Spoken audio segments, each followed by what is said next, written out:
मेरा नाम अदित्य शर्मा है और ये कहानी देहरादून शहर की उस पुरानी हवेली की है जहाँ मैं अपनी जड़ें तलाशने गया था। लेकिन वहाँ मुझे अपनी जिंदगी का सबसे बड़ा सच मिला। मैं मूल रूप से दिल्ली का रहने वाला हूँ। दिल्ली की चकाचौंध हलचल भरी सड़कें और कॉरपोरेट दुनिया मेरी जिंदगी का हिस्सा थी। मैं एक मल्टीनेशनल कंपनी में मार्केटिंग मैनेजर था, जहाँ दिन रात मीटिंग्स, डेडलाइंस और टारगेट्स मेरी दुनिया थी। बाहर से देखने में मेरी जिंदगी परफेक्ट थी, एक अच्छी नौकरी, पॉश अपार्टमेंट और दोस्तों का एक बड़ा सर्कल। लेकिन अंदर से मैं खाली था। मेरे सपने, मेरी जड़ें, मेरे परिवार की कहानियाँ, सब कुछ उस भागदौड़ में कहीं खो गया था।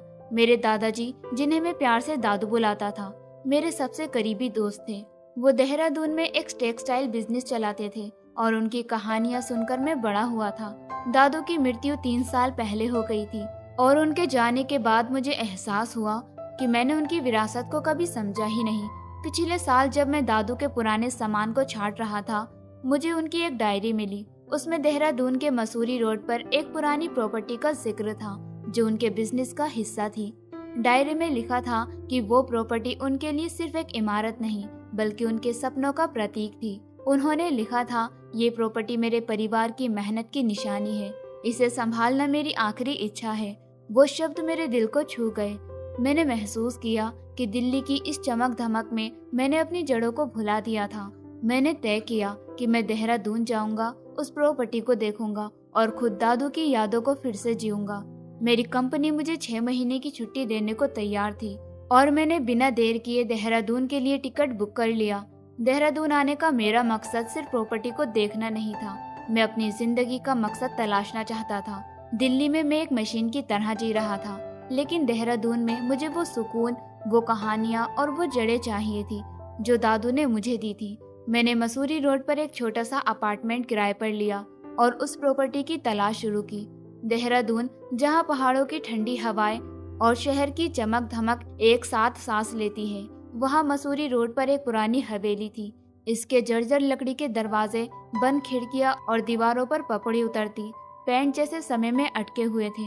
आसपास ऊंची इमारतें और चमचमाते मॉल्स और हिप कॉफी शॉप थे, लेकिन ये हवेली अपने सन्नाटे में डूबी थी, जैसे वो शहर की भाग दौड़ से अलग अपनी दुनिया में जी रही हो। मुझे पता चला कि ये 7 भाइयों, जे, विजय, रघु, ईशान, तुषार, देव और मनु और उनकी सबसे छोटी बहन आर्या का घर था। आर्या, जो अपने 7 बड़े भाइयों की लाडली थी, इस परिवार की जान थी। लेकिन शहर में इनके बारे में तरह तरह की बातें होती थी, कुछ इतनी गंदी कि सुनकर मन खराब हो जाए। एक कैफे में मैंने लोगों को फुसफुसाते सुना, 7 भाई इतने कामयाब, अच्छा बिजनेस, फिर भी किसी की शादी नहीं हुई, जरूर कोई गड़बड़ है। एक औरत ने चाय की चुस्की लेते हुए कहा, आर्या को तो कभी बाहर देखा ही नहीं, क्या भाई उसे कैद रखते हैं या शायद कुछ और ही चल रहा है। मोहल्ले की आंटियां तो और नीचे गिरकर बात करती। एक ने कहा, उस हवेली में रात को अजीब सी आवाजें आती हैं, जैसे कोई रो रहा हो। सुना है भाई लोग अपनी बहन के साथ ठीक नहीं करते, तभी तो इतनी जवान लड़की की शादी नहीं कर रहे। दूसरी ने हंसते हुए तंज कसा, 7 जवान मर्द और एक खूबसूरत बहन घर में बंद, कुछ तो गलत है। ये गंदी बातें सुनकर मेरा खून खोल उठा, लेकिन मैं चुप रहा। दिल्ली की कॉरपोरेट दुनिया में मैंने बहुत कुछ देखा था, लेकिन ऐसी गंदी अफवाहें मेरे लिए नहीं थी। मैं जानना चाहता था कि सच क्या है। हवेली को देखकर मेरा मन बेचैन हो उठा। ये सिर्फ एक पुराना घर नहीं था, इसके सन्नाटे में कुछ छिपा था। मैंने सोचा, शायद दादू की प्रॉपर्टी की तलाश मुझे इस हवेली के रहस्यों तक ले जाएगी। मैंने एक लोकल कॉफी शॉप में जैसे मुलाकात की। वो गंभीर था, एक रियल एस्टेट कंपनी का मालिक, जिसका नाम देहरादून के बिजनेस सर्कल में जाना जाता था।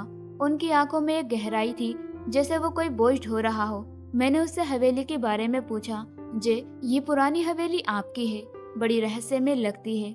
उसने हल्का सा मुस्कुराकर कहा, हाँ, हमारा घर है, पुराना है लेकिन हमारा है। उसकी मुस्कान में कुछ छिपा था, जैसे वो बात को टालना चाहता हो। मैंने उससे और सवाल नहीं किए, लेकिन मेरे मन में सवालों का तूफान उठ रहा था। 7 भाइयों की शादी न होने का राज क्या था? लोग कहते थे कि वो अपनी बहन को इतना प्यार करते हैं कि अपनी जिंदगी के बारे में सोचते ही नहीं, लेकिन कुछ लोग गंदी बातें भी करते थे। एक बार जिम में मैंने 2 लड़कों को बात करते सुना। एक ने कहा, सुना है वो भाई अपनी बहन को बाहर नहीं निकलने देते, शायद उसका गलत फायदा उठाते हैं। दूसरा हंसा, हो सकता है इतनी खूबसूरत लड़की और घर में बंद, कुछ तो गड़बड़ है। मैंने गुस्से में उनकी तरफ देखा और वो चुप हो गए, लेकिन ये बातें मेरे दिमाग में चुप गईं। क्या सचमुच ऐसा था या ये सिर्फ शहर की गंदी अफवाहें थी? दिल्ली में मैंने ऐसी गॉसिप्स को इग्नोर करना सीख लिया था, लेकिन यहाँ ये बातें मेरे दिल को कुरेद रही थी। अगले दिन मैं पास के एक मंदिर गया जहाँ मैंने पहली बार आर्या को देखा। वो अपने भाई ईशान के साथ थी। उसकी सलवार सूट में सादगी थी और चेहरे पर ऐसी शांति थी जैसे वो इस शोर भरे शहर की नहीं। उसकी आंखों में एक उदासी थी जो मेरे दिल को छू गई। मेरी सांसें थम गई। मैंने ईशान से पूछा, ये कौन है? उसने शांत लफ्जों में कहा, हमारी सबसे छोटी बहन आर्या। उस पल मुझे लगा कि मैं उसे हमेशा से जानता हूँ, लेकिन शहर वालों की बातें मेरे दिमाग में घूम रही थी। एक और मौके पर एक सैलून में मैंने कुछ औरतों को बात करते सुना। एक ने कहा, 7 भाई सब जवान और एक खूबसूरत बहन। मुझे तो लगता है वो लोग उस लड़की को गलत तरीके से पकड़े हुए हैं, तभी तो उसकी शादी नहीं कर रहे। दूसरी ने सहमति में सर हिलाया, हाँ, और वो लड़की कभी बाहर क्यों नहीं निकलती? जरूर कोई गलत बात है। ये बातें सुनकर मेरा मन और बेचैन हो गया। मैं सोचने लगा कि क्या ये सच हो सकता है, लेकिन फिर मैंने आर्या की आंखों को याद किया। उनमें वो शांति और उदासी। अगर भाई लोग गलत होते तो क्या आर्या इतनी शांत रह पाती? दिल्ली की मेरी जिंदगी में मैंने सीखा था कि लोग दूसरों की खुशियों को बर्दाश्त नहीं कर पाते, और शायद यही देहरादून में भी हो रहा था। लेकिन फिर भी मैं सच जानना चाहता था। मैंने तय किया कि मुझे इस परिवार को और करीब से जानना होगा। मैंने जैसे दोस्ती बढ़ाने की कोशिश की। एक दिन जब हम कॉफी शॉप में बैठे थे, मैंने उससे पूछा, जय तुम लोग इतने रिजर्व क्यों हो? शहर में तो लोग खुलकर जीते हैं। उसने हंसकर कहा, हमारा परिवार ही हमारी दुनिया है, हमें बाहर की चकाचौंध पसंद नहीं। लेकिन उसकी आंखों में एक अजीब सी बेचैनी थी। मैंने उससे और सवाल नहीं किए, लेकिन मेरे मन में सस्पेंस और गहरा हो गया। शहर में एक पुराना गोदाम था जो मसूरी रोड से थोड़ा हटकर था। लोग इसके बारे में डरावनी कहानियां सुनाते थे। एक बार एक टैक्सी ड्राइवर ने मुझे बताया, साहब, उस गोदाम के पास रात को अजीब आवाजें आती हैं। लोग कहते हैं कि वहाँ कोई बड़ा हादसा हुआ था। मैंने पूछा, कैसा हादसा? उसने सर हिलाया, पता नहीं, लेकिन सुना है कि हवेली वालों से इसका कुछ ताल्लुक है। इस बात ने मेरे मन में और सवाल खड़े कर दिए। मैंने सोचा कि शायद दादू की प्रॉपर्टी की तलाश मुझे इस गोदाम के रहस्य तक ले जाए। 7 भाइयों की शादी न होने का राज क्या था? लोग उनकी छोटी बहन के बारे में इतनी गंदी बातें क्यों करते थे? क्या वो सचमुच आर्या को कैद रखते थे या कुछ और था? मैंने हवेली के सबसे छोटे भाई मनु से दोस्ती की। वो कॉलेज स्टूडेंट था, शायद 20 या 21 साल का, शरारती लेकिन मासूम। एक दिन जब वो हवेली के बाहर अपने दोस्तों के साथ बाइक पर मस्ती कर रहा था, मैंने उससे बात शुरू की। मनु, बाइक तो बड़ी कूल है तुम्हारी, मैंने हंसते हुए कहा। उसने गर्व से अपनी बाइक दिखाई और बोला, भैया ये मेरी जान है। हमारी बातचीत शुरू हो गई। मैंने उससे पूछा, तुम लोग शहर के इवेंट्स में क्यों नहीं जाते? देहरादून में तो इतने फेस्टिवल होते हैं, और तुम्हारी दीदी बाहर क्यों नहीं आती? उसने मासूमियत से हंसते हुए कहा, दीदी को शोर पसंद नहीं, वो घर में ही खुश रहती है। भैया, लोग कहते हैं कि शहर में बुरे लोग हैं, और हमारी शादी, जे भैया कहते हैं कि पहले दीदी की जिंदगी सेट हो, फिर हम सोचेंगे। उसकी मासूमियत ने मुझे और उलझन में डाल दिया। क्या भाई लोग सचमुच सिर्फ आर्या की फिक्र में अपनी जिंदगी कुर्बान कर रहे थे, या शहर वालों की गंदी बातों में कुछ सच था? मैंने जैसे इस बारे में बात करने की कोशिश की। एक दिन जब हम एक रेस्टोरेंट में डिनर कर रहे थे, मैंने पूछा, जे तुम सब इतने अच्छे इंसान हो, फिर भी तुमने शादी क्यों नहीं की? और लोग तुम्हारी बहन के बारे में इतनी गलत बातें क्यों करते हैं? जे का चेहरा सख्त हो गया। उसने कहा, लोगों को बस गप्पे मारने की आदत है। हम अपनी बहन को जान से ज्यादा चाहते हैं। उसकी जिंदगी सेट होने तक हम अपने बारे में नहीं सोच सकते। उसकी आवाज में दर्द था, लेकिन उसने और कुछ नहीं बताया। मैंने देखा कि उसकी आंखों में एक अजीब सा डर था। मुझे लगा कि वो कुछ छिपा रहा है। दिल्ली में मैंने सीखा था कि लोग अक्सर सच को छिपाते हैं, लेकिन यहाँ ये डर कुछ और ही कहानी बयान कर रहा था। शहर वालों की बातें मेरे दिमाग में घूम रही थी। एक बार एक पार्क में मैंने कुछ लड़कों को बात करते सुना। एक ने कहा, वो हवेली वाले भाई अपनी बहन को बाहर नहीं निकलने देते, सुना है वो लोग उसका गलत फायदा उठाते हैं। दूसरा बोला, हाँ, तभी तो उसकी शादी नहीं कर रहे। इतनी खूबसूरत लड़की और घर में बंद, कुछ तो गड़बड़ है। मैंने गुस्से में उनकी तरफ देखा और वो चुप हो गए, लेकिन ये बातें मेरे मन में चुप गईं। मैं सोचने लगा कि क्या ये सच हो सकता है, लेकिन फिर मैंने आर्या की आंखों को याद किया। उनमें वो शांति, वो उदासी। अगर भाई लोग गलत होते तो क्या आर्या इतनी शांत रह पाती? मैंने तय किया कि मुझे इस परिवार को और करीब से जानना होगा। मैंने मनु से और बातें की। उसने बताया कि आर्या बहुत अच्छी कहानियां सुनाती है, लेकिन वो हमेशा घर में रहती है। भैया, लोग कहते हैं कि बाहर की दुनिया में खतरा है। उसकी बातों से मुझे लगा कि भाइयों का आर्या के प्रति प्यार सच्चा है, लेकिन फिर शहर वालों की गंदी बातें क्यों? मैंने एक बार जैसे पूछा, लोग तुम्हारे परिवार के बारे में इतनी गलत बातें क्यों करते हैं? उसने गहरी सांस ली और कहा, लोगों को दूसरों की जिंदगी में ताक झांक करने की आदत है। हमारी बहन हमारी जान है, हम उसे कभी दुख नहीं दे सकते। उसकी बातों में सच्चाई थी, लेकिन अधूरी। मुझे लगा कि हवेली का सन्नाटा और शहर वालों की फुसफुसाहटें किसी बड़े राज की ओर इशारा कर रही थी। हर रात जब मैं अपने अपार्टमेंट में लेटता, हवेली की ओर से आने वाली हवा की साय साय की आवाज मुझे और बेचैन कर देती। मुझे नहीं पता था कि मैं जिस लड़की को देखकर अपना दिल हार बैठा था, उसकी जिंदगी का सबसे बड़ा राज मेरे सामने जल्दी खुलेगा। लेकिन उस वक्त मैं सिर्फ इतना जानता था कि हवेली की दीवारों में कुछ छिपा है, एक ऐसा सच जो ना सिर्फ आर्या की जिंदगी से जुड़ा था, बल्कि सातों भाइयों की शादी न होने का कारण भी था। और वो सच इतना गहरा था कि शहर की गंदी अफवाहें भी उसके सामने फीकी पड़ जाएंगी। मेरी तलाश जो दादू की प्रॉपर्टी से शुरू हुई थी, अब इस हवेली के रहस्यों की ओर बढ़ रही थी, और मैं तैयार था सच का सामना करने के लिए। आर्या को देखने के बाद मेरा मन उस हवेली के आसपास ही भटकने लगा। उसकी एक झलक मेरे दिल में बिजली सी कौन गई थी।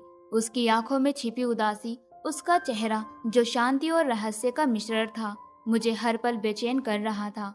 मैं बार बार मंदिर जाता, हवेली की पास की सड़क पर अपनी बाइक घुमाता, सिर्फ उसी की एक और झलक पाने की उम्मीद में, लेकिन वो कभी दिखाई नहीं दी। मैंने सोचा शायद वो सचमुच घर से बाहर नहीं निकलती, जैसा कि शहर के लोग कहते थे। देहरादून की चमकती सड़कों, हलचल भरे मॉल्स और कॉफी शॉप्स के बीच वो हवेली एक रहस्यमय टापू की तरह थी, और आर्या उसका सबसे बड़ा राज। मैंने शहर के लोगों से उनके परिवार के बारे में और जानने की कोशिश की, लेकिन हर जवाब मेरे सवालों को और उलझा रहा था। एक शाम में मसूरी रोड की एक पॉपुलर कॉफी शॉप में बैठा था, जहां शहर के बिजनेसमैन और यंगस्टर अक्सर मिलते थे। वहां एक बूढ़े अंकल, जो शायद रिटायर्ड बैंकर थे, उन्होंने अपनी चाय की चुस्की लेते हुए बताया, सातों भाई अपनी सबसे छोटी बहन को जान से ज्यादा चाहते हैं। उनके माँ बाप की मौत के बाद जब आर्या सिर्फ 10 साल की थी, उन्होंने उसे माँ बाप दोनों का प्यार दिया, लेकिन कुछ तो गड़बड़ है। इतने बड़े बिजनेसमैन, इतने सक्सेसफुल, फिर भी शादी नहीं की। जरूर कोई राज है। उनकी बात सुनकर मेरे मन में सस्पेंस और गहरा हो गया। मैंने पूछा, कैसा राज अंकल? उन्होंने सर हिलाया और रहस्यमय अंदाज में कहा, पता नहीं बेटा, लेकिन वो हवेली कोई साधारण घर नहीं है। उनकी बात अधूरी थी, जैसे वो जानबूझकर कुछ छिपा रहे हो। अगले दिन मैं अपने अपार्टमेंट के पास वाली मार्केट में गया, जहां मोहल्ले की आंटियां सब्जी खरीदते हुए गपशप कर रही थी। मैंने एक आंटी को फुसफुसाते सुना, आर्या को बाहर नहीं निकलने देते। सुना है वो भाई लोग उसे कैद करके रखते हैं, शायद कोई डर है या कोई पुराना स्कैंडल। दूसरी आंटी ने तंज कसा, स्कैंडल ही होगा, 7 जवान मर्द और एक खूबसूरत लड़की घर में बंद, कुछ तो गलत है। उनकी बातें इतनी गंदी थी कि मेरा खून खोल उठा। मैंने सोचा, क्या लोग इतने नीचे गिर सकते हैं? लेकिन उनकी बातों ने मेरे मन में एक शक का बीज बो दिया। क्या सचमुच भाई लोग आर्या के साथ कुछ गलत करते थे, या ये सिर्फ शहर की गंदी अफवाहें थी? मैंने तय किया कि मुझे खुद सच जानना होगा। एक दिन जय ने मुझे हवेली में कॉफी पर बुलाया। मैं पहली बार हवेली के अंदर गया और उसका माहौल मुझे अजीब सा लगा। बाहर से जर्जर दिखने वाली हवेली अंदर से साफ सुथरी थी, लेकिन उसकी दीवारों में एक ठंडापन था। लिविंग रूम में पुराने फर्नीचर, लकड़ी की नक्शेदार मेज और दीवारों पर कुछ पुरानी तस्वीरें थी।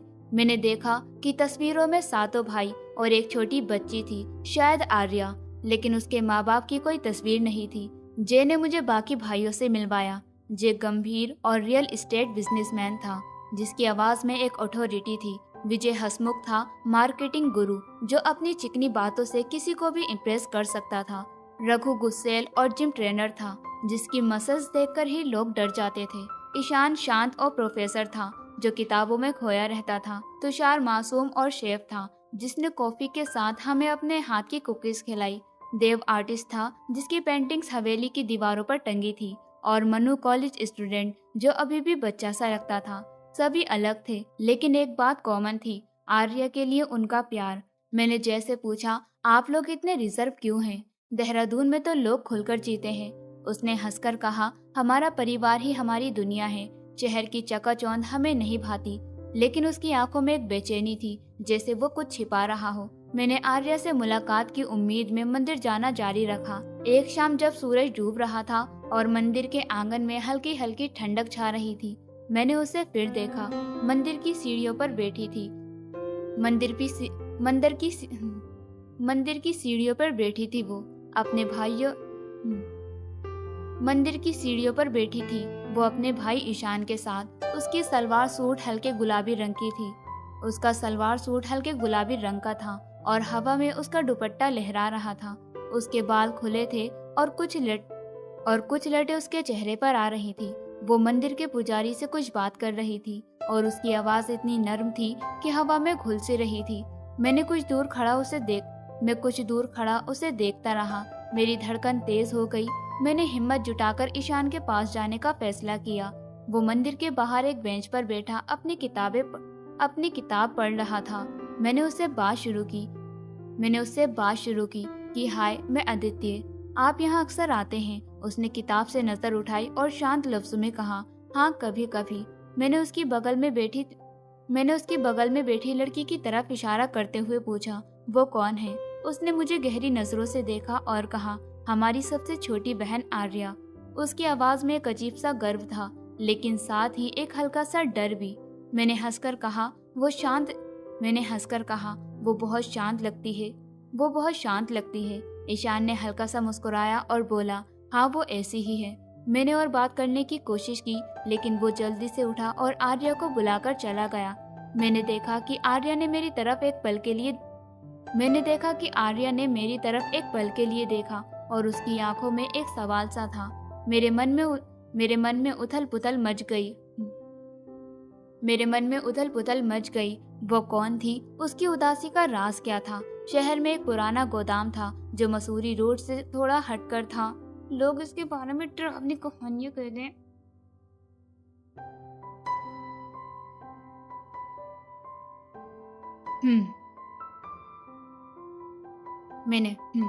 मैंने देखा कि आर्या ने मेरी तरफ एक पल के लिए देखा और उसकी आंखों में एक सवाल सा था। मेरे मन में उथल पुथल मच गई। वो कौन थी? उसकी उदासी का राज क्या था? मेरी जिंदगी उस दिन बदल गई जब जय ने मुझे अकेले में बुलाया। हम मसूरी रोड पर एक शांत रेस्टोरेंट में बैठे थे जहां हल्के हल्की पियानो की धुन बज रही थी। जय का चेहरा गंभीर था। उसकी आंखों में एक अजीब सी बेचैनी थी। उसने कॉफी का सिप लेते हुए धीरे से कहा, अदिति, तुम मुझे सच्चे इंसान लगते हो। क्या तुम आर्या से शादी करोगे? मैं हैरान रह गया। मेरे मन में आर्या के लिए प्यार तो था, वो प्यार जो उसकी एक झलक देखकर मेरे दिल में जागा था। लेकिन इतनी जल्दी शादी? मेरे दिमाग में सवालों का तूफान उठ खड़ा हुआ। मैंने हिम्मत जुटाकर कहा, जे, ये बहुत बड़ी बात है। मैं आर्या को पसंद करता हूँ, लेकिन मैंने रुककर उसकी आंखों में देखा और पूछा, लेकिन आप लोगों की शादी? आप सातों भाई इतने कामयाब, इतने सेटल्ड, फिर भी इतने सालों से अकेले क्यों हैं? जय ने गहरी सांस ली, जैसे कोई भारी बोझ उसके सीने पर हो। उसने कहा, हमारा एक वादा है, जब तक हमारी सबसे छोटी बहन आर्या की जिंदगी सेट नहीं हो जाती, हम अपनी जिंदगी के बारे में नहीं सोचेंगे। वो हमारी जान है आदित्य। उसकी बातों में सच्चाई थी, लेकिन अधूरी। मुझे लगा कि वो कुछ छिपा रहा है। उसकी आंखों में एक अजीब सा डर था, जैसे वो कोई राज दबाए बैठा हो। मैंने हामी भरी, लेकिन मेरे मन में सस्पेंस और गहरा हो गया। क्या वो सचमुच सिर्फ आर्या की फिक्र में अपनी जिंदगी कुर्बान कर रहे थे, या शहर वालों की गंदी बातों में कोई सच था जो मेरे सामने अभी तक नहीं आया था? जय ने मुझे बताया कि वो आर्या से बात करेंगे। कुछ दिन बाद मुझे हवेली बुलाया गया। हवेली का माहौल वैसा ही था, ठंडा, सन्नाटे से भरा, लेकिन इस बार कुछ और भारी। लिविंग रूम में सातों भाई बैठे थे। जय ने मुझे बिठाया और कहा, हमने आर्या से बात की है, वो तैयार है। मैंने पूछा, लेकिन क्या आर्या खुश है इस फैसले से? जय ने हल्का सा मुस्कुराया, लेकिन उसकी मुस्कान में आत्मविश्वास नहीं था। उसने कहा, वो हमारी बात मानती है। वो जानती है कि हम जो करेंगे उसके भले के लिए करेंगे। लेकिन मुझे उसकी बातों पर यकीन नहीं हुआ। मैं आर्या से मिलना चाहता था, उससे सुनना चाहता था कि वो इस शादी के लिए तैयार है या नहीं। लेकिन जय ने कहा अभी उससे मिलने का सही वक्त नहीं है। शादी की तैयारियां शुरू हो रही थी। मैंने विरोध नहीं किया, लेकिन मेरे मन में एक अजीब सी बेचैनी थी। शहर में ये खबर आग की तरह फैल गई। हवेली को लाइट्स और फूलों से सजाया गया। देहरादून की सड़कों पर लोग इस शादी की चर्चा कर रहे थे, लेकिन हर चर्चा के साथ एक नया सवाल उठता था। एक पड़ोसी ने मेरे दोस्त से कहा, इतनी जल्दी शादी, जरूर कोई राज है। दूसरा बोला, शायद भाई लोग अपनी छोटी बहन को अपने बोझ से मुक्त करना चाहते हैं। कुछ लोग और नीचे गिरकर बात करते। एक कैफे में मैंने दो औरतों को फुसफुसाते सुना है वो भाई अपनी बहन के साथ गलत करते हैं, अब शायद वो किसी और के हवाले करके अपनी जान छुड़ाना चाहते हैं। मैंने गुस्से में उनकी तरफ देखा और वो चुप हो गई, लेकिन उनकी बातें मेरे मन में चुभ गई। क्या सचमुच ऐसा था या ये सिर्फ शहर की गंदी अफवाहें थी? शादी का दिन आया। हवेली रंग बिरंगी रोशनी और फूलों से सजी थी। मेहमानों की भीड़ थी, लेकिन सातों भाई हर पल पर नजर रखे हुए थे। मैं बारात लेकर हवेली पहुंचा। जब मैंने आर्या को देखा तो मेरी सांसें थम गई। वो दुल्हन के लहंगे में बेहद खूबसूरत लग रही थी। उसका लहंगा गहरे लाल रंग का था, जिस पर सुनहरी जरी का काम चमक रहा था। उसके माथे पर मांग टीका, गले में भारी हार और हाथों में चूड़ियां। वो किसी राजकुमारी सी लग रही थी, लेकिन उसकी मुस्कान में वो चमक नहीं थी। उसकी आंखों में एक अजीब सा डर था, जैसे वो किसी अनजाने खतरे से डर रही हो। मैंने उससे नजरें मिलाने की कोशिश की, लेकिन उसने नजरें झुका ली। शादी की रस्में शुरू हुई। पंडित मंत्र पढ़ रहा था और सातों भाई हर पल आर्या के आसपास थे। विदाई के वक्त सातों भाई रो पड़े। जय ने आर्या को गले लगाया और बाकी भाइयों ने भी उसे बारी बारी से गले लगाया, लेकिन आर्या खामोश थी। उसने एक भी आंसू नहीं बहाया। उसकी चुप्पी मुझे परेशान कर रही थी। क्या वो इस शादी से खुश थी या उसे मजबूर किया गया था? विदाई के बाद सब मेरे घर पहुंचे, जो देहरादून के पोश इलाके में एक आलीशान अपार्टमेंट था। मेरा परिवार प्यार करने वाला था। मेरी माँ ने आर्या का गर्मजोशी से स्वागत किया और मेरी बहन ने उसे अपने साथ कमरे में ले जाकर सेटल किया। लेकिन आर्या उदास थी। वो हंसती, बातें करती, लेकिन उसकी आंखों में खालीपन था। मैंने उससे पूछा, आर्या क्या बात है, तुम खुश नहीं हो? वो हल्का सा मुस्कुराई और बोली, बस मुझे थोड़ा समय चाहिए, सब ठीक हो जाएगा। लेकिन उसकी बातों में वो यकीन नहीं था जो मुझे चाहिए था। शादी की बात की रातें और दिन मेरे लिए उलझन भरे थे। आर्या अजीब अजीब सी हरकतें करने लगी थी। वो रात को देर तक जागती, बालकनी में खड़ी शहर की चमकती लाइट्स को देखती रहती। एक रात मैंने देखा कि वो सोफे पर बैठी थी, अपने घुटनों को सीने से चिपकाए, और उसकी आंखें खाली थी। मैंने धीरे से पूछा, आर्या क्या हुआ, तुम ठीक तो हो? उसने जल्दी से अपने चेहरे को सामान्य किया और कहा, हाँ बस नींद नहीं आ रही। लेकिन उसकी आवाज में एक खालीपन था। मैंने उसका हाथ पकड़ा, लेकिन वो चौंक गई और जल्दी से हाथ छुड़ा लिया। उसका ये व्यवहार मुझे परेशान कर रहा था। क्या वो मुझसे डर रही थी या कुछ और था? कुछ दिन बाद मैंने उससे मायके चलने की बात छेड़ी। मैंने सोचा शायद अपने भाइयों से मिलकर वो खुश होगी, लेकिन मेरी बात सुनते ही उसका चेहरा पीला पड़ गया। उसने तेजी से सर हिलाया और बोली, नहीं आदित्य, अभी नहीं, मुझे वहाँ जाने का मन नहीं। मैं हैरान रह गया। इतने प्यार करने वाले बड़े भाई जो उसे इतना प्यार करते थे, फिर ये दूरी क्यों? मैंने हल्के से पूछा, आर्या क्या बात है, तुम अपने भाइयों से मिलना नहीं चाहती? उसने नजरें झुका ली और धीरे से कहा, बस अभी नहीं, प्लीज मुझ पर जोर मत दो। उसकी आवाज में इतना डर था कि मैं चुप हो गया, लेकिन मेरे मन में शक का बीज बो गया। क्या वो अपने भाइयों से डरती थी या हवेली में कुछ ऐसा था जिसे वो भूलना चाहती थी?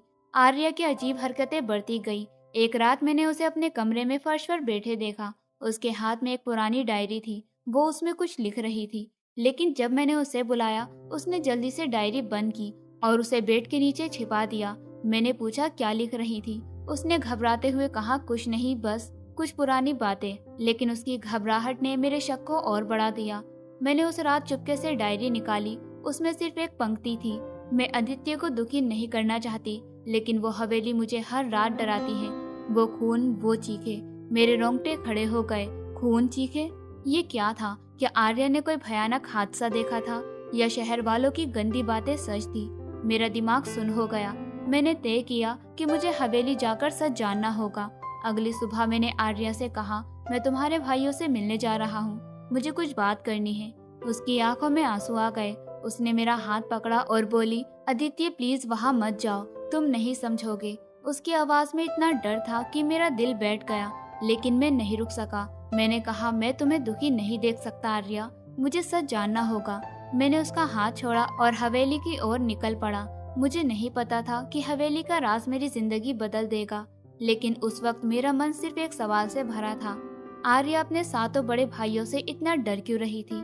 क्या वो सचमुच उसे कैद रखते थे या कोई और सच था जो हवेली की दीवारों में दफन था?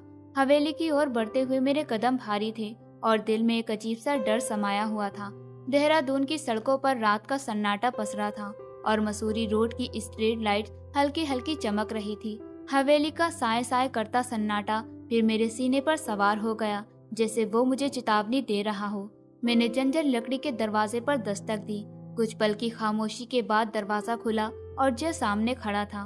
उसकी आंखों में एक अजीब सी बेचैनी थी, लेकिन उसने मुस्कुराने की कोशिश की। आदित्य, अंदर आओ, उसने कहा और मुझे लिविंग रूम में ले गया। वहाँ सातों भाई बैठे थे, जय, विजय, रघु, ईशान, तुषार, देव और मनु। कमरे में हल्की रोशनी थी और पुराने फर्नीचर की गंध हवा में तैर रही थी। मैंने देखा कि उनकी हंसी में बनावटीपन था, जैसे वो मेरे आने से असहज हो। मैंने आर्या की बात छेड़ी, जे आर्या ठीक नहीं है, वो रात को जागती है, डरती है। क्या बात है, मुझे सच बताओ। जे ने नजरें झुकाई और कहा, वो नई जगह, नई जिंदगी, उसे वक्त चाहिए। बाकी भाइयों ने भी सहमति में सर हिलाया, लेकिन कोई कुछ बोला नहीं। रघु, जो हमेशा गुस्सैल रहता था, उसने सिर्फ इतना कहा, तुम उसका ख्याल रखो आदित्य, वो हमारी जान है। उनकी बातों में सच्चाई थी, लेकिन अधूरी। मुझे लगा कि वो कुछ छिपा रहे हैं। मैंने और सवाल करने की कोशिश की, लेकिन जय ने बात टाल दी और कहा, रात हो गई है, तुम यहीं रुको, हम सुबह बात करेंगे। मुझे आर्या के पुराने कमरे में ठहराया गया। कमरा छोटा था, लेकिन साफ सुथरा। एक पुरानी लकड़ी की अलमारी दीवार के कोने में खड़ी थी, जिसके दरवाजे पर दीमक लग चुकी थी। खिड़की से ठंडी हवा आ रही थी और बाहर से साए साए की आवाज मेरे कानों में गूंज रही थी। मैं बेचैन था। आर्या की डायरी की वो पंक्तियां, वो खून, वो चीखें मेरे दिमाग में बार बार घूम रही थी। मैंने खुद को शांत करने की कोशिश की, लेकिन उस कमरे का माहौल मुझे और परेशान कर रहा था। रात के सन्नाटे में मैंने अलमारी की ओर देखा। वो मुझे जैसे बुला रही थी। मेरे मन में एक अजीब सा डर था, लेकिन जिज्ञासा उससे बड़ी थी। मैंने हिम्मत जुटाई और अलमारी खोली। लकड़ी के दरवाजे ने चरमराहट की और अंदर की धूल ने मेरी नाक में जलन पैदा की। अलमारी में कुछ पुराने कपड़े, टूटे फूटे जूते और ढेर सारे कागज थे। मैंने कागजों को उलट पलट करना शुरू किया। तभी मेरी नजर एक पुराने अखबार पर पड़ी। उसकी हेडलाइन ने मेरा दिल दहला दिया। देहरादून की हवेली में दिल दहलाने वाली वारदात। छोटी बच्ची ने अपनी माँ के साथ गलत काम होते देखा, लेकिन खुद मानसिक आघात में चली गई। मैंने कांपते हाथों से अखबार उठाया। खबर में लिखा था कि 10 साल पहले रात के अंधेरे में कुछ गुंडों ने हवेली पर हमला किया था। आर्या की मां के साथ बलात्कार करके बेरहमी से हत्या कर दी गई। आर्या, जो उस वक्त सिर्फ 10 साल की थी, किसी तरह सातों बड़े भाइयों ने उसे बचाया था, लेकिन इस हादसे ने उसे मानसिक रूप से तोड़ दिया था। खबर में एक मनोचिकित्सक की रिपोर्ट का जिक्र था। पेशेंट आर्या को गंभीर पीटीएसडी है। रक्त, हिंसा या चीख जैसी चीजें उसे ट्रिगर कर सकती है। उसे लंबे समय तक देखभाल की जरूरत है। मेरी आंखें नम हो गईं। मैंने अखबार को एक तरफ रखा और अलमारी में और खोजबीन की। वहाँ एक पुरानी डायरी थी, जिसके कवर पर आर्या लिखा था। मैंने उसे खोला। उसकी लिखावट कांपती हुई थी, जैसे उसने डरते डरते लिखा हो। एक पेज पर लिखा था, मैं माँ को नहीं बचा सकी। मैंने कोशिश की, लेकिन वो चली गई। वो खून, वो चीखें, मैं उन्हें भूल नहीं सकती। डर मुझे खा रहा है। मेरे दिल पर जैसे कोई भारी पत्थर रख दिया गया। मैंने डायरी को बंद किया और उसे सीने से लगाए बैठ गया। आर्या ने इतना बड़ा दर्द सहा था और मैं उसे समझ नहीं पाया, लेकिन मेरे मन में सवाल और बढ़ गए। वो गुंडे कौन थे? क्या वो अभी भी शहर में थे? और सातों भाइयों ने शादी क्यों नहीं की? क्या वो सचमुच सिर्फ आर्या की देखभाल के लिए अपनी जिंदगी कुर्बान कर रहे थे या कुछ और था? सुबह में जैसे मिला, वो हवेली के बगीचे में खड़ा था, जहाँ कुछ सूखे पेड़ और पुरानी बेंच थी। मैंने बिना वक्त गवाए पूछा, जे, मैंने अखबार पढ़ा था, मुझे सच बताओ क्या हुआ था? जे का चेहरा पीला पड़ गया। उसने गहरी सांस ली और कहा, तुमने वो सब पढ़ लिया? ठीक है, मैं बताता हूँ। उसने बताया कि 10 साल पहले उनके पिता का कुछ स्थानीय गुंडों से बिजनेस को लेकर झगड़ा हो गया था। एक रात जब पिताजी घर पर नहीं थे, बिजनेस के सिलसिले में फ्रांस गए हुए थे, वो गुंडे हवेली में घुस आए। उनकी माँ ने भाइयों को बचाने की कोशिश की, लेकिन गुंडों ने माँ का साहस देखते हुए पहले उनका बलात्कार किया और उनकी हत्या कर दी। आर्या उस वक्त कोने में छिपी थी। उसने सब कुछ देखा, अपनी माँ का खून, उनकी चीखें। उसने किसी तरह अपने आप को अलमारी में छिपाया और खुद बेहोश हो गई। जब तक हम भाई मदद लेकर आए, पुलिस आई, तब तक वो गुंडे भाग गए। लेकिन इस हादसे ने आर्या को तोड़ दिया। उधर जब पिताजी की माँ के साथ हुए हादसे की खबर हुई तो उनको हार्ट अटैक हुआ और पिताजी भी हमें छोड़कर चले गए। जे ने कहा वो महीनों तक बोल नहीं पाई। हमने उसे दिल्ली के बड़े बड़े डॉक्टरों को दिखाया, लेकिन उसका डर कम नहीं हुआ। हम सातों ने कसम खाई कि जब तक आर्या की जिंदगी सेट नहीं हो जाती, हम अपनी जिंदगी के बारे में नहीं सोचेंगे। उसकी आवाज में दर्द था, लेकिन उसकी आंखों में एक डर भी था। मैंने पूछा वो गुंडे कौन थे, क्या वो अभी भी शहर में हैं? जे ने नजरें फेर ली और कहा वो पुरानी बात है, अब वो खतरा नहीं है। लेकिन उसकी आवाज में यकीन नहीं था। मुझे लगा कि वो कुछ छिपा रहा है। मुझे वो पुराना गोदाम याद आया जिसके बारे में शहर वाले डरावनी बातें करते थे। मैंने जैसे पूछा उस गोदाम का क्या चक्कर है। लोग कहते हैं कि वहाँ रात को अजीब आवाजें आती हैं। जे ने जल्दी से कहा वो बस अफवाह है, वहाँ कुछ नहीं है। लेकिन उसकी घबराहट ने मेरे शक को और बढ़ा दिया। मैंने तय किया कि मुझे और गहराई में जाना होगा। मैंने जैसे कहा मैं आर्या के लिए सच जानना चाहता हूँ, अगर कुछ छिपा है तो मुझे बताओ। जे ने मेरी आंखों में देखा और कहा आदित्य, तुम उसका ख्याल रखो, वो हमारी जान है। और हाँ, उसे हवेली की बातें मत याद दिलाना, वो उसे ट्रिगर करती है। उसकी बातों ने मेरे मन में और सवाल खड़े कर दिए।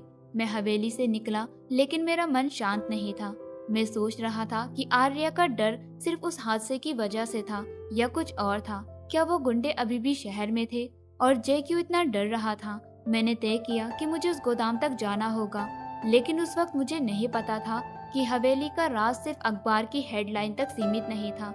वो राज और गहरा था और उसका एक हिस्सा अभी भी हवेली की दीवारों में छिपा था। मैंने अपने अपार्टमेंट की ओर बाइक दौड़ाई, लेकिन मेरे मन में एक सवाल बार बार उठ रहा था। क्या आर्या का डर सिर्फ अतीत का था या वर्तमान में भी कोई खतरा था? शहर लौटकर मैंने आर्या से हवेली की बात नहीं छेड़ी। उस अखबार और डायरी ने मेरे मन में तूफान खड़ा कर दिया था, लेकिन मैं नहीं चाहता था कि आर्या को मेरी बेचैनी का एहसास हो। मैंने उसे अपने प्यार और भरोसे में लेने की ठानी।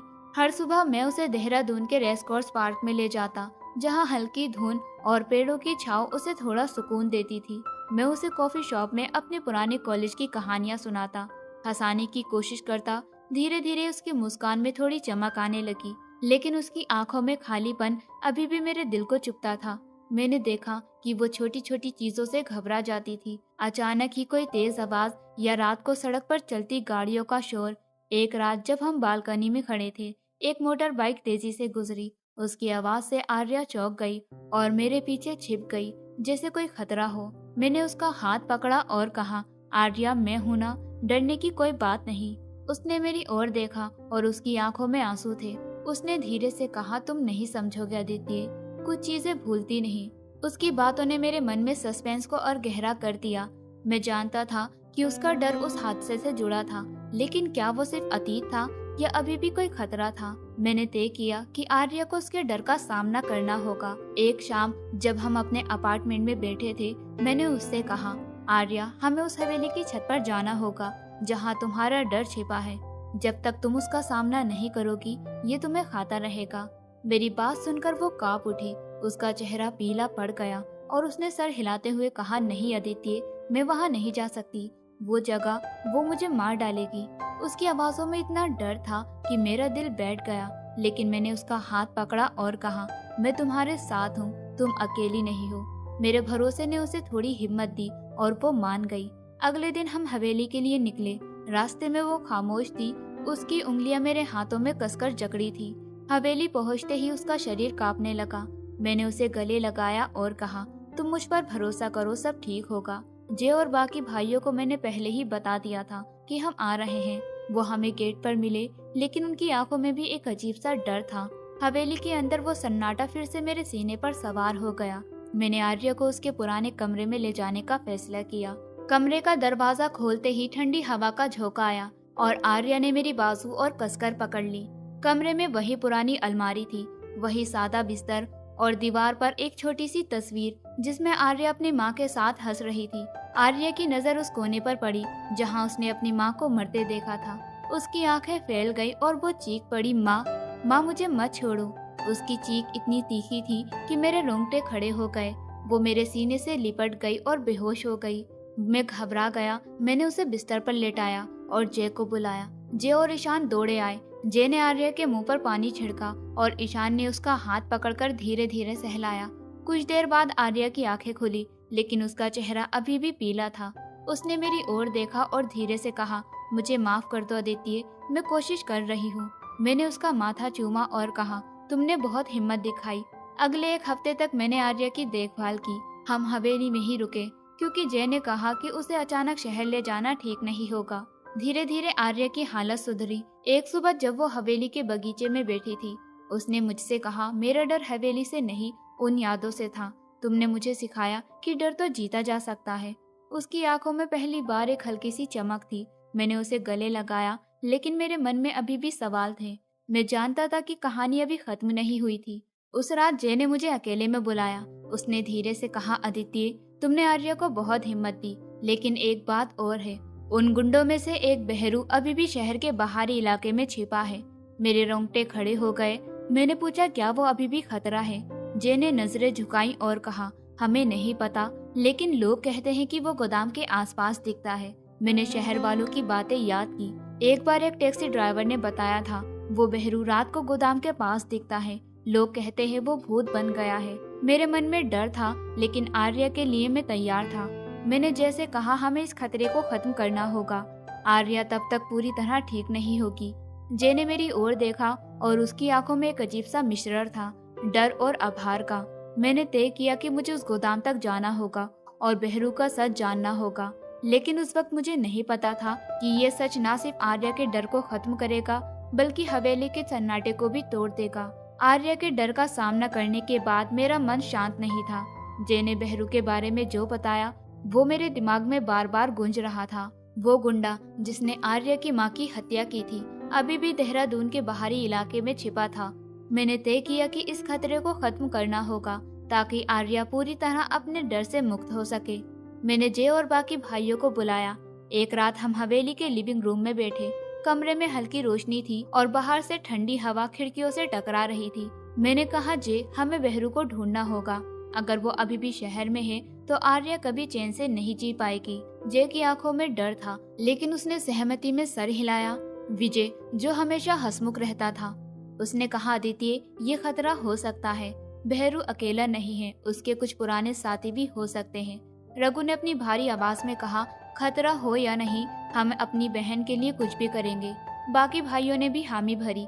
मैंने देखा कि सातों भाइयों में आर्या के लिए एक अटूट प्यार था जो मुझे और हिम्मत दे रहा था। हमने योजना बनाई कि अगली रात हम उस पुराने गोदाम जाएंगे जहां बहरू के छिपे होने की बात थी।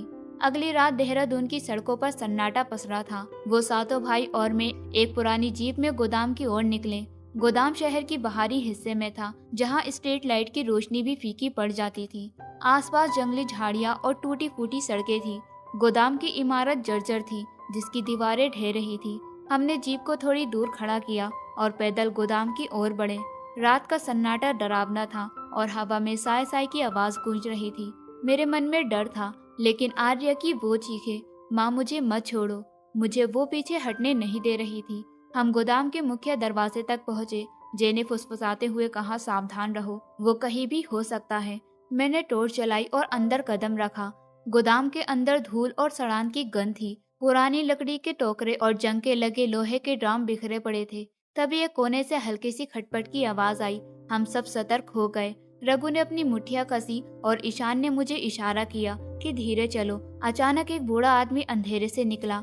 वो भेरू था। उसकी उम्र 60 के आसपास थी, लेकिन उसकी आंखों में वही क्रूरता थी जो शायद 10 साल पहले भी थी। उसका चेहरा झुर्रियों से भरा था और कपड़े मैले थे। उसने हमें देखकर हंसते हुए कहा, तो तुम लोग फिर आ गए, क्या चाहते हो? जय ने गुस्से में कहा, तूने हमारी माँ को मारा बहरू, और अब तो हमारी बहन को डरा रहा है।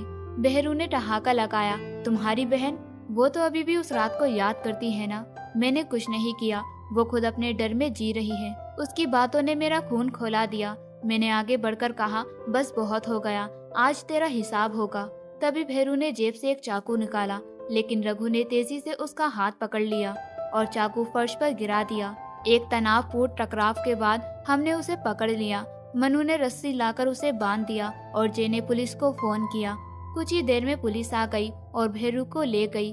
उसकी गिरफ्तारी ने मेरे मन से एक बोझ हटा दिया, लेकिन मेरा ध्यान आर्य पर था। क्या ये घटना उसके डर को पूरी तरह मिटा पाएगी? मैं हवेली लौटा और आर्य को सब बताया। उसकी आंखों में आंसू थे, लेकिन इस बार वो डर के नहीं, सुकून के थे। उसने कहा, आदित्य, तुमने मुझे मेरी जिंदगी वापस दी। अगले दिन वो हवेली के बगीचे में अपने 7 बड़े भाइयों से गले लगी। जे ने उसका माथा चूमा और बाकी भाइयों ने उसे बारी बारी से गले लगाया। वो पल इतना भावुक था कि मेरी आंखें भी नम हो गईं। शहर में ये खबर फैल गई और लोग अब आर्य को योद्धा कहने लगे। जो लोग पहले गंदी अफवाहें फैलाते थे, वो अब उसके साहस की तारीफ कर रहे थे। 7 भाइयों ने अपनी जिंदगी के बारे में सोचना शुरू किया। जे ने मुझे बताया कि वो अब शादी के बारे में सोच रहे हैं, क्योंकि आर्या अब सुरक्षित थी। हवेली का सन्नाटा टूट चुका था। उसकी दीवारों में अब हंसी और उम्मीद की आवाजें गूंज रही थी। आर्या और मैंने अपने अपार्टमेंट में एक नई जिंदगी शुरू की। वो अब रात को बालकनी में डरकर नहीं, बल्कि शहर की चमकती लाइट्स को मुस्कुराकर देखती थी। हम अक्सर पार्क में टहलते और वो मुझे अपने बचपन की कहानियां सुनाती। उसकी आंखों में अब वो खालीपन नहीं था। इस कहानी ने मुझे बहुत कुछ सिखाया। डर चाहे कितना भी बड़ा हो, उसे जीतने का एक ही तरीका है, उसका सामना करना। और प्यार वो ताकत है जो हर राज को खोल सकता है, हर घाव को भर सकता है। आर्य की हिम्मत और 7 भाइयों का बलिदान मुझे हमेशा याद दिलाएगा कि परिवार का प्यार और एक दूसरे के लिए खड़े रहना ही जिंदगी की सबसे बड़ी ताकत है। इस कहानी का सबसे बड़ा सबक ये है कि अपने डर को गले लगाओ, क्योंकि उससे लड़ने में ही तुम्हारी असली जीत है। और जब प्यार और हिम्मत साथ हो तो कोई भी सन्नाटा हमेशा के लिए टूट सकता है। दोस्तों, उम्मीद करती हूँ आपको हमारी कहानी पसंद आई होगी। कहानी पसंद आई है तो वीडियो को लाइक करें, चैनल पर नए हैं तो चैनल को सब्सक्राइब करें और हाँ, नोटिफिकेशन बेल को जरूर दबाएं ताकि अगली अपडेट सबसे पहले आपको मिले।